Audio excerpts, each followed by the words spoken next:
आइए श्याम प्रेमियों, आज एक ऐसे भगत की कहानी सुनाते हैं जो अपने व्यापार में इतना लीन था कि उसे दिन दुनिया की कोई खबर नहीं थी। उसे सिर्फ पैसा पैसा और सिर्फ पैसे के बारे में चिंता थी। उसके घर वाले, उसके परिवार वाले सारे परेशान थे कि सेठ कभी कहीं नहीं जाता, सुबह से लेकर रात तक हर समय पैसे में ही लिपटा रहता है। बहुत दिनों से उसके इष्ट मित्र उसे कहते थे कि तुम हमारे साथ कहीं चलो, अपने बच्चों को लेकर चलो, लेकिन सेठ कहता इसके लिए काफी समय पड़ा है, अभी मुझे सिर्फ पैसा कमाना है। लेकिन एक दिन कुछ मित्रों ने बहुत जोर दिया कि 2 दिन की छुट्टियां हैं, हम खाटू श्याम जी के दरबार में जा रहे हैं, पूरे परिवार को साथ लेकर हमारे साथ चलो। और सेठ उनको ये बात मना नहीं कर पाया और बिना मन के वो उन परिवार वालों और इष्ट मित्रों के साथ खाटू के लिए रवाना हो गया। रास्ते भर वो अपने व्यापार की बातें करता रहा। उसे खाटू जाने की जरा भी इच्छा नहीं थी। लेकिन जब खाटू पहुंचा और बाबा श्याम के मंदिर में पहुंचा और जब बाबा से नजरें मिली, उसके होश उड़ गए। सेठ के परिवार वाले सारे दर्शन करके बाहर आ गए। वो सिर्फ 1 मिनट के लिए मंदिर में आया, लेकिन घंटों तक बाबा के दरबार में खड़ा रह गया। उसको होश नहीं रहा और वो बाबा की तरफ देखकर आंखें बंद करके आंसुओं की धार बहती रही और वो बाबा से मन ही मन बातें करता रहा। जब परिवार वालों ने उसे कहा कि अब चलना है, तो सेठ ने बाबा से कहा, प्रभु मुझे अब हर महीने 11 को अपने दरबार में बुलाओ। और ये कह करके वो बाबा के दरबार से वापस अपने घर को आ गया। 15 दिन बाद 11 आई। सेठ बहुत से लोगों को लेकर अपने साथ बाबा के दरबार में गया। ऐसे हर 11 को वो खाटू जाने लगे। लेकिन एक दिन जैसे ही वो सुबह 11 को घर से निकलने लगा, मुनीम ने कहा, सेठ जी कहाँ जा रहे हो? सेठ ने कहा, अरे मुनीम तुझे पता नहीं, आज 11 है, मुझे खाटू धाम जाना है। मुनीम ने कहा, सेठ जी आपको पता नहीं, आज बाहर के कुछ व्यापारी आने वाले हैं, लाखों का सौदा होने वाला है और वो व्यापारी आज रात को वापस इंडिया के बाहर चले जाएंगे। आपके पास तो मौका है, आप 11 की जगह मावस को खाटू चले जाना। सेठ के मन में ये आया कि हाँ, इसमें क्या फर्क पड़ता है, आज यहाँ व्यापार कर लेता हूँ, सौदा कर लेता हूँ, मैं खाटू मावस को चला जाऊंगा। और सेठ उस दिन खाटू नहीं जा पाया। 11 निकल गई, मावस आई, मावस को फिर कोई व्यापारी आ गया। उसके बाद फिर पूर्णिमा आई, फिर कोई व्यापारी आ गया और इसी तरह सेठ व्यापार में फिर उलझ गया। एक दिन रात को सेठ सोया तो उसके नींदों में उसे ऐसा आभास हुआ कि उसे कोई आवाज आ रही है और उसने बड़े ध्यान से सुना। उसे लगा खाटू वाले श्याम बाबा उसे कह रहे हैं, वाह रे सेठ, मैंने तो सोचा था कि मेरे दरबार में कोई बहुत बड़ा भूला भटका भगत आया है, लेकिन मुझे क्या पता था कि कोई भगत नहीं, एक सौदागर आया है और मुझसे सौदा करके चला गया। आज तू अपने घर में अपने व्यापार में खूब खुश है, तू वहीं पर खुश रहे। और ऐसा कहकर वो आवाज बंद हो गई। सेठ की आंखें खुली, उसके मन में ग्लानि हो गई। उसने सोचा कि मैं आज ही खाटू धाम जाऊंगा और वो जैसे ही खाटू के लिए निकला, रास्ते में एक्सीडेंट हो गया। सेठ की दोनों टांगे रह गई। अब सेठ अपने पैरों पर खड़ा नहीं हो पाया और उसके मन की मन में ही रह गई। सेठ बहुत तड़पता रहा। एक दिन सेठ अपने घर के दरवाजे पर बैठा, आंसू बहा रहा कि मेरा बुलावा क्यों नहीं आ रहा, मैंने इतनी बड़ी गलती करी, मुझे बाबा के दरबार से इतनी दूरी क्यों हो गई। इतने में उसके घर के सामने से एक डाकिया निकला। सेठ ने डाकिया को आवाज लगाई और कहा, ए डाकिया, तुम तो कलकत्ता, दिल्ली, बम्बई भक्तों का संदेशा लेकर जाते हो, लोगों के चिट्ठियां पहुंचाते हो। आज मेरी एक चिट्ठी, मेरा एक संदेशा मेरे खाटू वाले श्याम बाबा के दरबार में क्या पहुंचा दोगे? डाकिया ने कहा, सेठ मैं तो आजकल खाली रहता हूँ, जब से इंटरनेट का जमाना आया है लोग ईमेल पर ही चैटिंग कर लेते हैं, बताओ तुम्हारा क्या संदेशा है और कहाँ पहुँचाना है। और ऐसे डाकिया ने सेठ से कहा और सेठ ने डाकिया से कहा।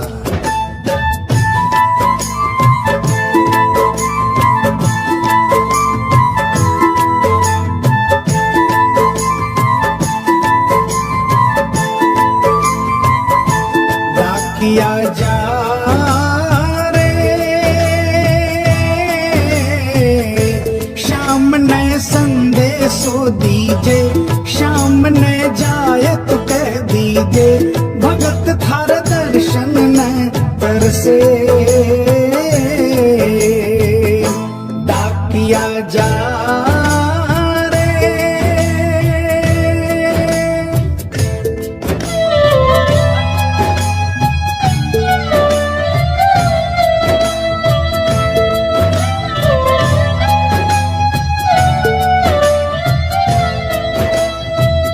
डाकिया ने कहा, सेठ आपका संदेशा तो मैं पहुंचा दूंगा, लेकिन मुझे ये तो बताओ कि आपका संदेशा पहुंचाना क्या है, जहां मुझे संदेशा पहुंचाना है वहां का ठिकाना क्या है। और डाकिया ने कहा,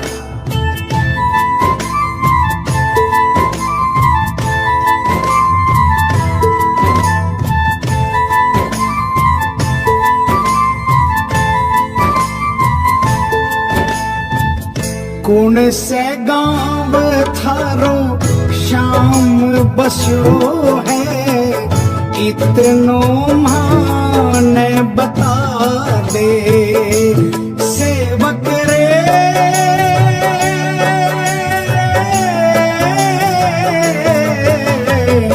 घर तेरे पास है कोई निशानी, माने तू दिखला दे, कैया जानूंगा पहचान, मैं हूँ छोरो अनजान, कैया जानूंगा पहचान, मैं हूँ छोरो अनजान, कैया शाम सुहोसी मिलन, डाकिया जा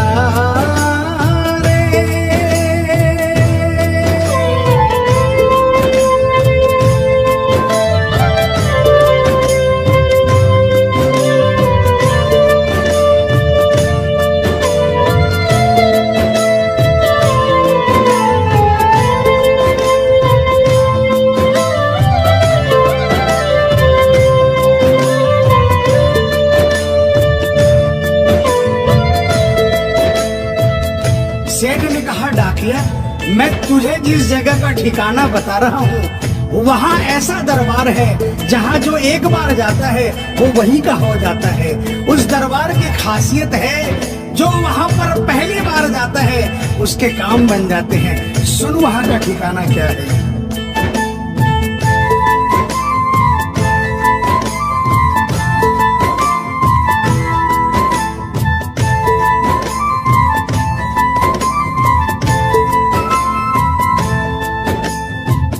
खाटू में है श्याम जी को मंदिर, शिखर ध्वजा लहरावे, डाकिया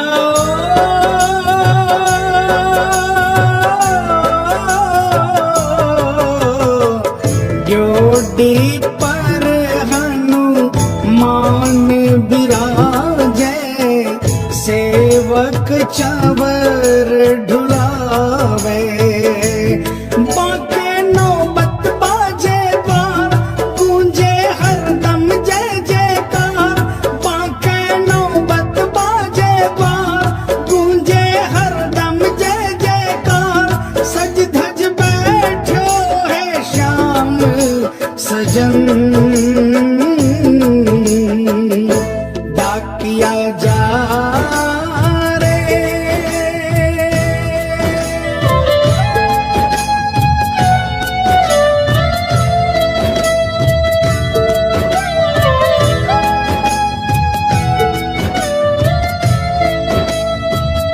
डाकिया सेठ जी के यहाँ से निकल जाता है और वो खाटू धाम के लिए प्रस्थान करता है।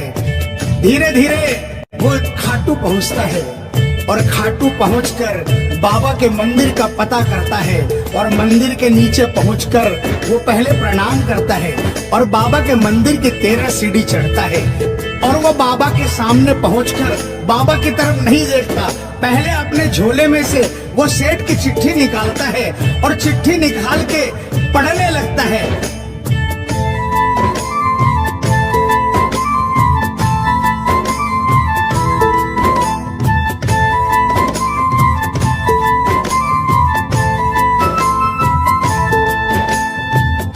पहुँच गयो दरबार श्याम के, बोलन लाग्यो संदेशो बाबा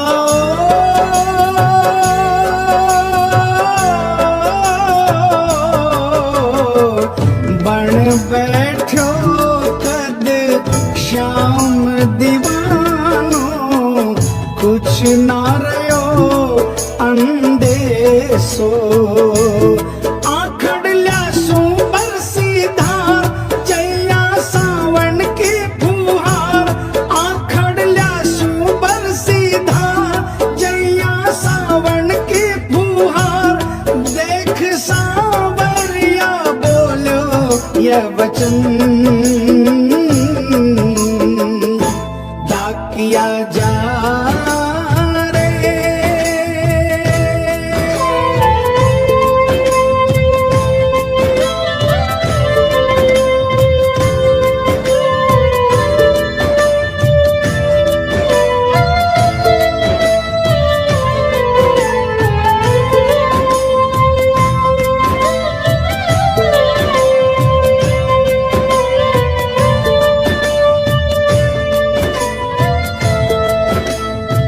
जो ही डाकिया ने सांवरे सेठ की तरफ देखा, उसके होश उड़ गए, उसकी आंखें बंद हो गई, आंखों से आंसुओं की अविरल धारा बहने लगी।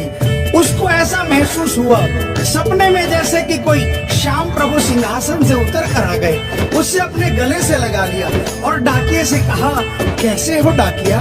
डाकिया प्रभु के चरणों में गिर गया, कहा प्रभु आज मैं धन्य हो गया, इतने वर्षों तक आपके दरबार नहीं पहुंचा, आज सेठ जी के कारण मैं आपके दरबार में पहुंच गया।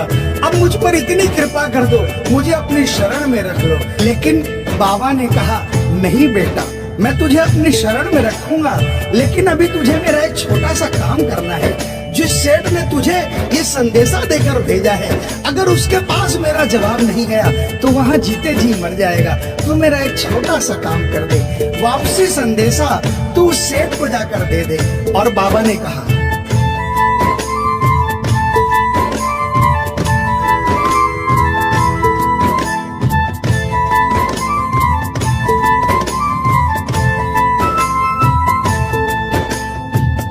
कह दीजिए तू जाए सेवक ने, तेरो बुलावो आसी।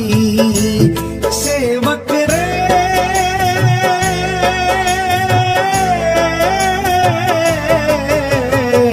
सबकी आस पुराऊं तो तू कैया रह पासी। तेरी सारी जानू बात पूरी करशू मन की आस, तेरी सारी जानू बात पूरी करशू मन की आस। पर बढ़ा मेरे कानी कदम, डाकिया जा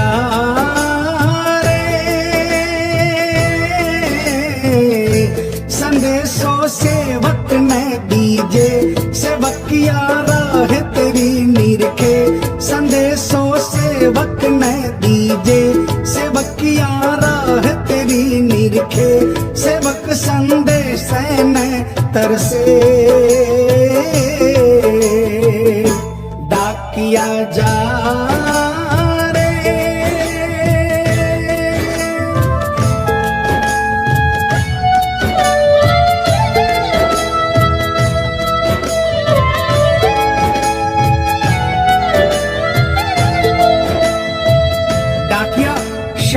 के चरणों में प्रणाम करके वापस निकलता है और वो आधी रात को ही सेठ के शहर में आ जाता है।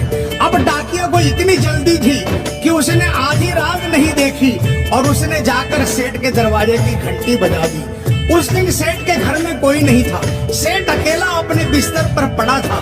जैसे ही घंटी की आवाज आई उसको लगा कि बाबा का संदेशा आ गया, लेकिन सेठ मजबूर था। वो उठना चाहा लेकिन उठ नहीं पा रहा था। लेकिन अचानक उसने जोरदार जयकार लगाई, हारे के सहारे की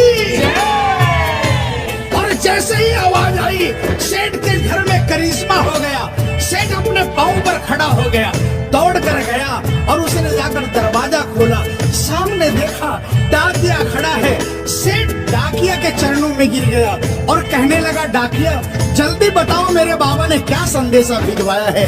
और डाकिया ने चिट्ठी निकाली और बाबा के भगत की चिट्ठी का संदेशा निकालकर सेठ के हाथों में थमा दिया। सेठ ने जैसे ही चिट्ठी देखी वो झूम झूम कर नाच नाच कर गाने लगा।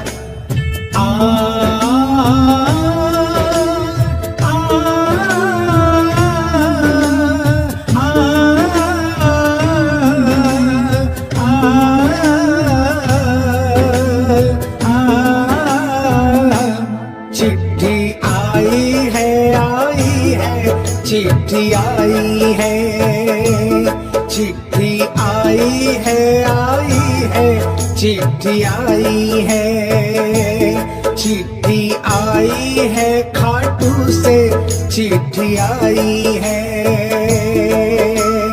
बड़े दिनों के बाद मेरे श्याम धनी को आज, अरे बड़े दिनों के बाद मेरे श्याम धनी को आज भगत की याद सताई है। चिट्ठी आई है, चिट्ठी आई है, ओ चिट्ठी आई है, चिट्ठी आई है। सेठ ने वो चिट्ठी वापस डाकिया को थमा दी और कहा, डाकिया आप तो स्वयं बाबा से मिलकर आए हो, इसलिए बाबा का संदेशा अपने मुखारबिंद से मुझे सुनाओ।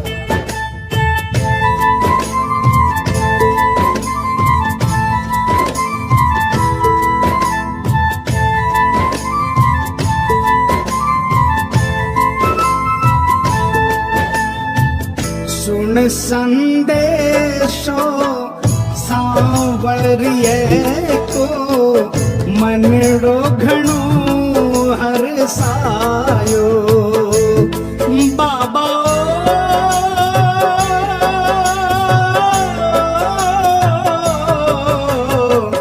बंध गया पाँव में भूखरिया सा, मन को मोरियो